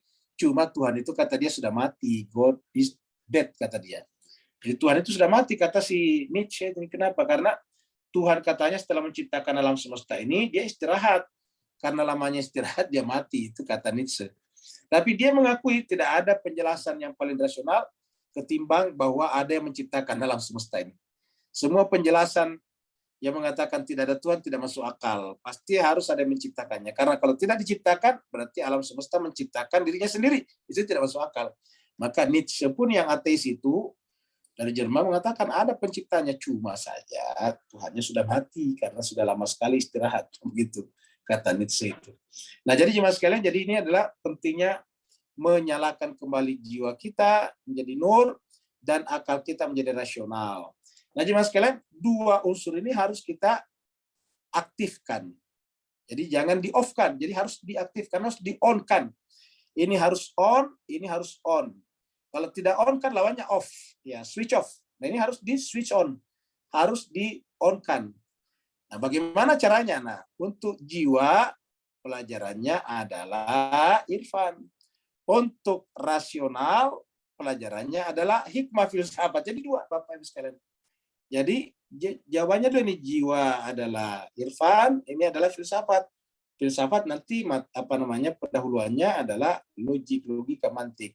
Nah, jemaah sekalian, nur dan rasional ataukah irfan dan filsafat inilah yang akan sangat membantu kita di dalam memahami ayat-ayat Allah Subhanahu wa taala. Kenapa? Karena Allah sendiri mengatakan untuk mempelajari kitab suci itu harus dimulai dengan wa yuzakkikum. Jadi wa yuzakkikum tadi, coba kita lihat surat Al-Baqarah tadi di sini ya, 151 kan tadi ada di sini nih ya. Oh, ini tadi Al-Baqarah tentang puasa ya. Ya, tadi kita lihat. Ini kita ganti dengan Al-Baqarah 151. Ya. Tadi. Jadi yang pertama adalah yatlu alaikum ayatina. Ini juga bisa kita temukan di dalam surat Al-Jumu'ah. Kita ambil surat Al-Jumu'ah saja. Karena tadi kita sudah bahas ini. Ya. Surat Al-Jumu'ah itu surat 62. 62 ini. Nah, ayat 60, surat 62 ayat 2 juga. Ya. Nah, surat Al-Jumu'ah surat yang ke-62 ayatnya 2, bukan 1, ayat 2 ini. Nah, ini dia, ayat 2. Huwallazi, dialah Allah yang ba'ata, yang mengutus, membangkitkan fil ummiyin, di Mekah. Ummiyin ini kita tidak artikan buta huruf ya, ini buta huruf. Kita artikan ummi itu adalah penduduk Ummul Qura, orang Mekah. Jadi dialah Allah yang mengutus di tengah-tengah masyarakat Mekah. Rasulan, seorang rasul. Minhum, dari kalangan mereka, yaitu orang Mekah juga. Apa tugasnya sang rasul ini? Sama tadi, yatlu alaihim ayatihi. Membacakan, memperlihatkan kepada manusia bahwa semua yang ada ini adalah merupakan ayati, tajalliyat daripadanya. Baru setelah itu wayuzakihim. Nah, ini wayuzakihim ini. Ya, ini tadi yuzakihim ini menyalakan itu, meng-on-kan ini jiwa dan akalnya. Nah, setelah dia on, baru kemudian wa yu'allimuhumul kitab. Begitu sebetulnya Pak sekalian. Jadi yuzakihim di sini dua alatnya, ya, yaitu tadi adalah irfan dan filsafat, hikmah, ya. Jadi di sini dua alatnya, ya. Jadi kita lihat dua di sini alat-alatnya, ya. Jadi dua alatnya di sini, yatlu alaihim, ya, ayatihi. Yang mana tadi? Ini, jadi yuzakihim. Jadi kita akan bahas ini yuzakihim. Nah, yuzaki mensucikan di sini dengan dua alatnya. Yang pertama adalah tadi filsafat, ya, hikmah. Yang kedua adalah irfan. Ya. Hikmah di sini sebagai pengetahuannya, sebagai teori, ya, sebagai teori. Irfan juga. Zakim. Nah, baru kemudian setelah itu wayu alimul, kita mengajarkan kitab suci. Jadi artinya apa? Ini kita pelajari, kita lakukan karena ini mensucikan jiwa kita, membersihkan kembali akal pikiran kita dari falasi-falasi. Baru kemudian kita belajar kitab suci. Hasilnya nanti al-hikmah. Al-hikmah di sini adalah pengertian apa? Kearifan hakikat. Kalian tadi kita katakan teori. Ini orangnya seperti al-hikmah. Apa itu al-hikmah dalam pengertian terapan, dalam pengertian praktis tadi, kalau istilahnya Pak Nur tadi, yaitu seperti Luqmanul Hakim. Itu Luqmanul Hakim. Jadi Luqman itu sudah mencapai derajat ini. Walaqad ataina Luqmanal hikmah. Itu adalah sudah sampai pada tingkat ini. Nah, jadi inilah tingkatan-tingkatan kita. Jadi kita belajar irfan, kita belajar hikmah filsafat, sebetulnya dalam rangka mempelajari kitab suci lebih enak, lebih dalam. Wa yu'allimuhumul kitab. Karena inilah urutannya. Yatlu alaihim ayatihi wa yuzakihim. Jadi ini 4 ya. Pertama ini, yatlu alaihim ayati, sampai di sini ini 1. Yang kedua ini yang biru. Yang ketiga adalah yang kita warna merah ini. Wa yu'allimul kitaba. Baru yang terakhir, ya, kita ganti yang kuning nih, wal hikmah. Nah, jadi ini. Ada 4 ini, hijau, biru, merah, dan kuning. Yang hijau yatlu alaihim ayatihi, yang biru wa yuzakihim, wa merah wa yu'allimul kitab, baru al hikmah. Atau mengatakan siapa yang tidak menempuh ini, apa kata Tuhan?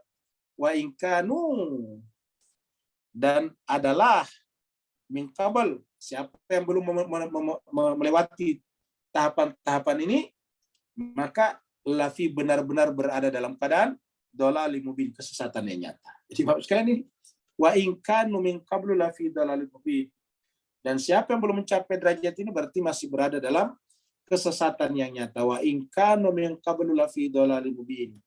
Masih berada dalam kesesatan yang nyata. Seperti itu Bapak sekalian. Terima kasih banyak Pak Nur pertanyaannya, mempertajam pembahasan kita. Berikutnya lagi ada pertanyaan lagi sebelum kita lanjut. Assalamualaikum Ustaz. Assalamualaikum. Waalaikumsalam warahmatullahi wabarakatuh. Silakan Pak Keman. Ustaz, usuli dan huduri jelas Ustaz. Bagaimana dengan firasat? firasat orang yang boleh berfirasat sesuatu. Afwan Ustaz. Baik, baik. Jadi jemaah sekalian berbahagia, kita pertanyaan lagi karena ada pertanyaan dari Pak Kamal tentang husuli dan huduri. Ya. Jadi secara umum itu ilmu cuma dua macam. Jadi secara umum atau ke garis besar itu ilmu sudah dua macam. Pertama adalah ilmu husuli.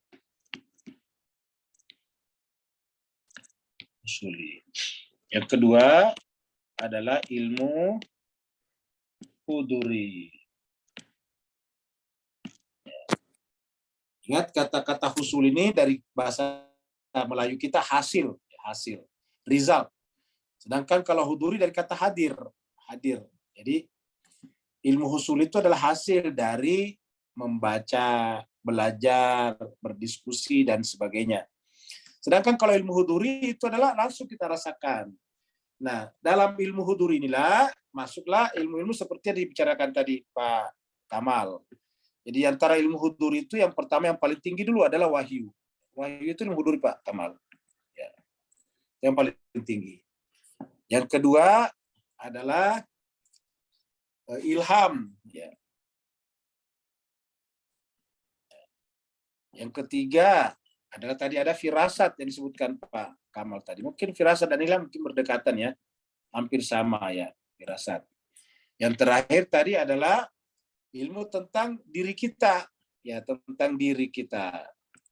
Contohnya misalnya kita bermimpi. Nah itu kita tidak ada pengantaranya, itu hadir.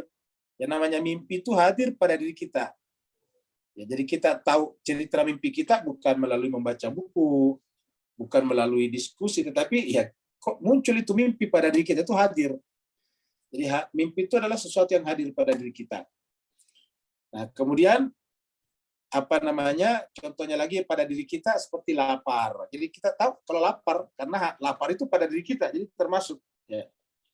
Jadi mimpi, kemudian lapar, haus, senang, gembira, itu semuanya adalah diri kita. Kita tahu. Jadi artinya kita tahu kalau kita gembira ya karena gembira itu hadir pada diri kita.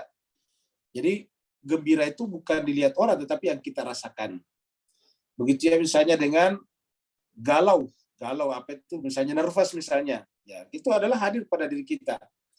Ya, confused misalnya. Itu juga kita tahu kalau diri kita sendiri confused. Jadi semua kita tahu. Bahkan para ulama mengatakan diri kita tahu kalau kita tidak tahu. Jadi kita sendiri tahu kalau kita tidak tahu. Ya, jadi itu kenapa? Karena ketidaktahuan kita ada pada diri kita. Makanya kita tahu bahwa kita tidak tahu.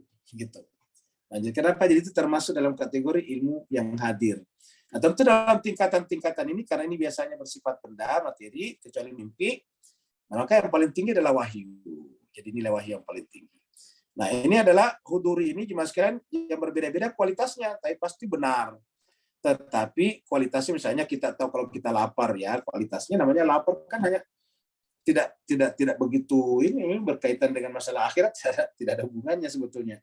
Kita hanya tahu kita lapar, kita makan supaya sholatnya nanti enak, seperti itu saja. Tapi kalau wahyu ini kan berkaitan dengan masalah-masalah petunjuk, menyangkut masalah-masalah misalnya ketuhanan dan sebagainya. Kalau tadi ini diri kita ya cuma lapar, haus, tapi termasuk huduri namanya. Maka ini kita anggap paling, tapi benar, cuma kualitasnya, mutunya itu adalah di bawah. Jadi saya kira begitu Pak Kamal. Jadi ulangi lagi, jadi ilmu huduri ini mencakup diantaranya firasat. Nah jemaah sekalian, tetapi ingat, jangan sampai yang disebut dengan huduri juga adalah halusinasi, berbeda. Kalau halusinasi itu ini tidak ada kaitannya dengan ini. Halusinasi itu adalah penyakit kejiwaan, bukan justru huduri. Kan ada orang biasa berhalusinasi tuh, ya apa itu namanya itu halusinasi, halusinasi. Ya, jadi seakan-akan ada yang mengajak bicara, itu adalah belum tentu benar karena itu adalah halusinasi namanya. Nah, jemaah sekalian, nah jadi ini dua hal yang kita tidak lakukan, kalau yang harus kita lakukan. Kalau para nabi dan rasul, para imam hanya di level 2 ini saja, huduri. Mereka tertuntun langsung oleh Allah SWT, dan inilah yang dibicarakan di dalam beberapa ayat yang disebut dengan wa ja'alna minhum a'immatan yahduna, kami bimbing mereka, yahduna bi amrina, jadi kami bimbing mereka. Nah, dengan demikian, lalu untuk apa kita perlu belajar husuli? Supaya kita tahu namanya bahasa. Yang kita bicarakan di sini bahasa bukan hanya bahasa Inggris, bahasa Indonesia, bahasa Melayu, tapi yang kita bicarakan bahasa ini bahasa filsafat. Supaya kita berbicara kepada para filosof, tentu tahu bahasa filsafat. Supaya kita tahu bicara dengan para ahli teknologi, maka kita harus tahu tentang bahasa komputer misalnya, bahasa teknologi gitu. Supaya kita bisa bicara dengan ahli ekonom, ya kita harus tahu namanya bahasa ekonomi. Bahasa ekonomi kan beda dengan bahasa sastra, ya bahasa art beda. Jadi ada bahasa sastra lagi, ada bahasa ekonomi lagi. Jadi sama-sama ilmuwan, tetapi beda bahasa ekonomi dengan bahasa teknologi gitu. Nah itu yang kita sebut dengan husuli bahasa. Jadi kita perlu husuli karena kita perlu membicarakan itu. Misalnya kita tidak bisa berceramah dengan orang Melayu kalau kita tidak tahu karakter, watak, sifat-sifat orang Melayu. Nah, kalau kita tahu watak dan karakternya, kita akan gampang membicarakan sesuatu dengan mereka. Begitulah juga dalam Al-Quran disebut dengan al-urf. Jadi kita perlu namanya urf. Urf itu memahami bahasa budaya orang setempat. Seperti itu. Ada lagi Pak sekalian? Kalau tidak ada, kita akhiri sampai di sini. Terima kasih banyak Bapak Ibu sekalian telah berpartisipasi. Ada Ustaz ini, ada Ustaz. Ada. Oh, ada ya? Siapa Bu Dokter? Ini ada ya? Oh ya. Jadi ini ada 2 pertanyaan di screen ya. Yang pertama dari Ibu Samsah. Adakah ciri-cirinya ketika cermin jiwa kita bisa memantulkan cahaya? Ada, tetapi pembahasannya ini minggu depan Bu Samsah. Lengkap sekali minggu depan. Ya, jadi minggu depan itu adalah lengkap. Jadi kita jawab ini minggu depan karena memang jawabannya dalam bentuk pembahasan. Yang kedua, apakah untuk menempuh sair wasuluk cukup hanya diupayakan secara mandiri manajemen? Jawabannya bisa dilakukan begitu. Jadi perbedaannya antara Sunni dan Syiah atau Ahlul Bait dan Ahlus Sunnah itu adalah kalau di Sunni biasanya harus ada gurunya, mursyid khususnya, yaitu namanya tarekat. Ya, itu ada tarekat, ada guru tarekatnya. Kalau di Ahlul Bait, mursyidnya adalah imamnya. Gitu. Jadi sudah ada imam, sistem imamah. Jadi makanya di dalam Ahlul Bait itu jarang kita mendengarkan istilah tarekat. Nah, tarekat itu seperti tarekat Naksabandiyah, Khalwatiyah, Akmaliyah, Sanusiyah, itu tarekat-tarekat yang kita temukan di dalam dunia Sunni. Kalau di dunia Ahlul Bait itu tidak ada. Kenapa? Karena ya pembimbing kita itu adalah para imam yang kemudian diteruskan atau diwakili oleh para maraji. Jadi para marja seperti marja yang terkenal seperti misalnya sekarang kalau di Iran ada Ayatullah Ali Khamenei, ada Ayatullah Nasir Makarim Sirasi dan sebagainya. Kalau di Irak ada Ayatullah Sistani, ada Ammar Al-Hakim dan sebagainya. Jadi itu namanya marja. Jadi jemaah sekalian itu kalau di Ahlul Bait sudah tidak ada seperti itu. Jadi bisa kita melakukannya sendiri. Nah, tinggal kita misalnya rajin mengikuti ceramah-ceramah di kalangan Ahlul Bait. Contohnya misalnya ceramah-ceramah yang disampaikan pada saat haul, pada saat wiladah. Nah, itu kan membicarakan tentang para imam yang suci. Dari situ kita mengenal, oh mereka seperti ini. Nah, itulah bimbingan kita. Jadi itu dilakukan. Jadi kita bisa melakukannya sendiri, manajemen diri. Tetapi ingat kata sendiri di sini tidak berarti bahwa kita selamanya sendiri. Kita harus seperti ada pelajaran seperti ini kita ikut. Ada tadi wilada, kita ikut. Ada tadi haul, kita ikut. Karena dengan haul kita kan biasanya diceritakan tentang imam yang haul, yang dihaulkan. Kita wilada, kita berbicara tentang insan suci yang kita peringati wiladahnya. Siapakah misalnya Bunda Fatimah itu, siapakah misalnya Imam Ridho itu. Nah itu kan dibicarakan pada saat itu. Jadi dengan begitu kita mengenal mereka. Dan kita berharap dengan mengenal mereka, kita mencoba mengcopy paste sifat-sifat dan akhlak mereka kepada diri kita, terutama ma'rifat mereka kepada Allah Subhanahu wa taala, begitu. Yang kedua dari Pak Burhan, apakah ada directly atau indirectly petunjuk dari Al-Quran. Ya. Jalan-jalan bagi manusia itu mengenal dirinya. Dan sabda Rasulullah SAW, man atrafa nafsahu, setelah statement ini apakah ada petunjuk Nabi ke arah itu. Nah, jadi jemaah sekalian berbahagia, di dalam Al-Quran ada. Ya, di dalam hadis Nabi juga ada. Apa itu di dalam Al-Quran? Yaitu innama yuridullah liyudhiba ankumur rijza ahlal bait wa yutahhirakum tatahira. Jadi kalau kita ingin menempuh jalan ini, maka kita harus mengikuti mereka, yaitu yang masuk dalam kategori yutahhirakum tatahira itu. Seperti itu. Makanya penting sekali kita selalu mengulangi membahas mereka. Karena kita membahas para imam suci ini sebetulnya dalam rangka transformasi mereka ke dalam diri kita. Jadi kalau kita membicarakan Imam Ridha, kita berharap kita mengcopy paste Imam Ridha ke dalam diri kita. Kita membicarakan Imam Musa Kazim, kita mengcopy paste Imam Musa Kazim ke dalam diri kita. Semakin kita banyak mengcopy paste mereka, maka kita akan semakin tersifatkan dengan mereka. Kita terakhlakkan dengan akhlak mereka. Nah, itulah intinya Al-Quran. Bagaimana dengan Rasulullah? Rasulullah sudah bersabda, "Udzakirukum ahlal bait."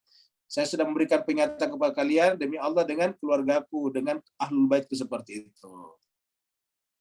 Aku tinggal kepada kalian dua hal, yaitu kitabullah wa itrati ahli baiti, itu sudah jelas. Jadi dengan demikian kita ini sebetulnya sudah sangat lengkap. Jadi dua hal itulah. Maka yang kita perlu pelajari, satu Al-Quran, yang kedua adalah akhlaknya ahlul bait, ya, akhlaknya para imam yang suci. Akhlaknya insan-insan suci, akhlaknya Fatimah Zahra, termasuk akhlaknya Bunda Zainab. Nah, kita pelajari mereka. Ya. Itu kan perkataan Bunda Zainab, satu kalimat tapi luar biasa. Apa itu kata-katanya? Mara'aitu illa jamila. Itu pendek tetapi luar biasa. Kalau kita kaji ini luar biasa. Mara'aitu illa jamila. Nah, ini pun juga adalah petunjuk bagi kita tentang orang yang sudah mencapai derajat seperti tadi dikatakan, mencapai derajat malaikat muqarrabin. Seperti itu. Jadi pertama kita memperdalam Al-Qur'an dan ilmu-ilmu pembantu Al-Quran. Selain bahasa Arab juga ada tadi irfan, ada tadi hikmah filsafat. Kemudian yang kedua adalah para imam, karena itu adalah hadis-hadis Nabi berkaitan dengan para imam. Karena dengan mempelajari mereka, kita mencoba mengcopy paste tadi, injection sifat-sifat mereka, ketawaduan mereka, kesederhanaan mereka ke dalam diri kita. Misalnya kita mendengarkan satu cerita saya tentang misalnya Imam Ali Zainal Abidin. Ya, Imam Ali. Ketika kedatangan seorang tamu penting dari Syria. Ya, kemudian bertamu ke rumahnya, lalu kemudian dia dijamu dengan baik, diberikan makan dengan baik. Setelah yang bersangkutan mau meninggalkan Madinah, rumahnya Imam Ali Zainal Abidin, dia dibekali dengan bekal yang banyak, makanan, minuman, semuanya. Lalu kemudian sesaat sebelum tamu itu meninggalkan rumahnya Imam Ridha dengan perbekalan yang banyak, dia tidak melihat wajah Imam Ridha. Dia berkata kepada Imam Ridha, "Wahai Imam, seandainya engkau mengetahui siapa saya, kamu tidak akan melakukan ini." Kata Imam Ridha, "Dari mana kamu tahu kalau saya tidak tahu kamu?" Dia katakan, "Kalau kamu tahu siapa saya tidak akan melakukan." Lah saya tahu, kata Imam Ridha, "Saya tahu kamu." "Siapa saya?" Kata wahai Imam Ridha, "Kamu salah seorang yang datang di Karbala pada saat itu." Kaget dianya. "Lalu kenapa kamu melakukan ini?" "Ya begitulah akhlak kami." Coba lihat Mas sekalian. Begitulah akhlak kami. Kami memperlakukan siapa saja yang datang kepada kami, karena kamu datang meminta perlindungan, ya saya harus melindungi kamu. Itulah akhlak kami. Ya, seperti itu jemaah sekalian berbahagia. Seperti juga misalnya lagi-lagi Imam Ali juga waktu diseret dari Kufa menuju kepada Syria, ketika memasuki pintu Damsyik kan bahasa Arabnya Damaskus kan Damsyik. Ketika masuki pintu kota Damaskus, tiba-tiba ada yang berteriak, "Celakalah kamu, ya untung kamu dikalahkan karena kamulah menjadi penyebabnya fitnah kehancuran dan perseteruan di antara kami. Ya, jadi artinya apa? Itu kan bahasanya kasar. Imam Ali Zainal Abidin, mereka tidak mengenal. Imam Ali Zainal mengatakan, apakah kalian biasa membaca Al-Quran? Kata orang itu, saya biasa membaca Al-Quran, bahkan saya sudah membaca Al-Quran secara sempurna, secara tamat, dari awal sampai akhir. Dia katakan, apakah kamu sudah membaca ayat-ayat la as'alukum alaihi ajran illal mawaddata fil qurba, saya tidak minta upah kepada kalian kecuali mawaddah fil qurba. Katanya, saya biasa baca. Tahukah kamu apa itu al-qurba? Dia katakan, ya keluarga Nabi lah, kami inilah keluarga Nabi. Wah, orang itu langsung menangis seperti biasa jemaah sekalian. Nah, jadi inilah contoh-contoh yang paling sederhana bagaimana akhlaknya mereka, jemaah sekalian, dicaci maki dan sebagainya, tapi menjawab dengan seperti itu. Apakah Anda pernah membaca Al-Qur'an seperti itu? Baca Al-Quran, sedangkan membaca ayat tentang al-mawaddah fil qurba itu. Nah, dia katakan, nah itulah kami. Wah, baru dia menyesal. Kenapa? Karena yang informasi yang dia dapatkan sebelumnya, ya ini adalah penjahat, ini adalah pemberontak, begitu. Ternyata ini adalah al-qurba yang disebutkan di dalam ayat itu. Nah, seperti itulah. Jadi melalui mereka inilah kita bisa mengenal Allah SWT langsung ataupun tidak langsung. Bapak sekalian, terima kasih banyak atas perhatiannya. Mohon maaf atas segala kekurangan. Semoga Allah SWT senantiasa membimbing kita, menggait kita untuk seperti tadi sampai juga pada derajat al-malaika al-mukarrabin, malaikat-malaikat mukarrabin. Terima kasih banyak. Walafu minkum. Wassalamualaikum warahmatullahi taala wabarakatuh.